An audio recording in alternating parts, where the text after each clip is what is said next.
I've spent much of the last 30 years trying to persuade millions of people across the world that learning to express truth more consistently and more effectively would improve the planet.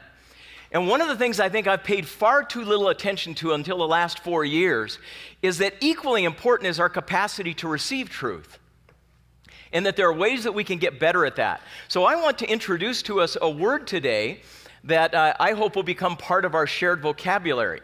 The word is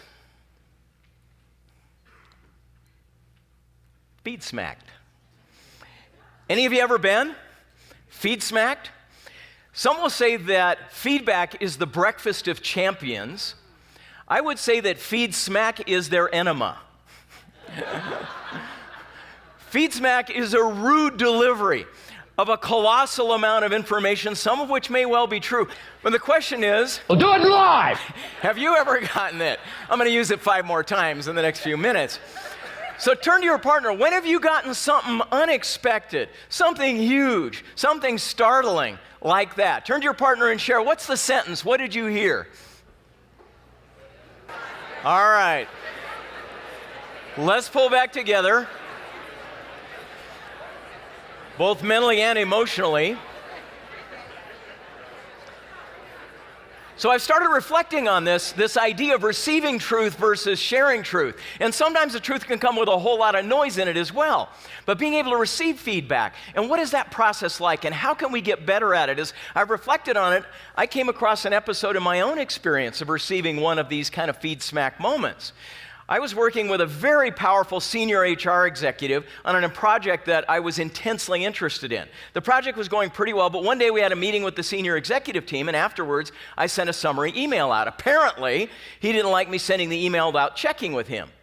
I'm sitting at my desk after clicking send. He saw the email. I pick up the phone, and it's his voice on the other end saying this, followed by this, followed by this, and then click.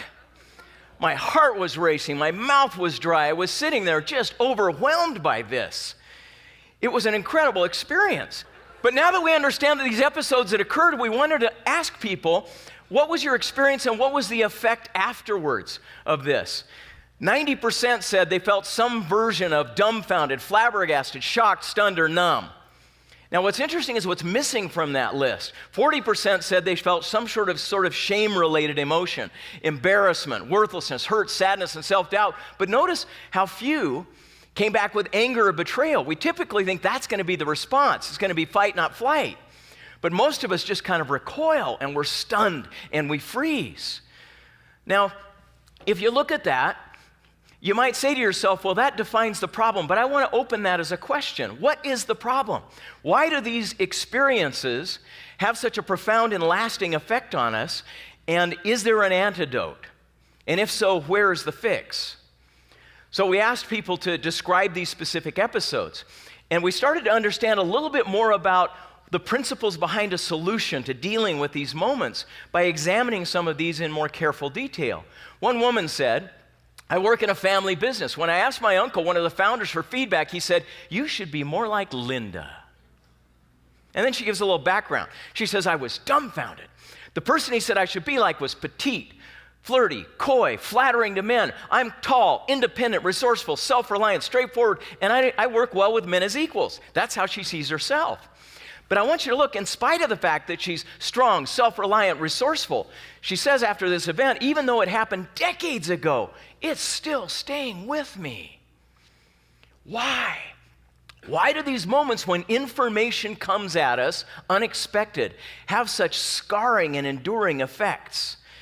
And is there an important life lesson for us to learn from that fact?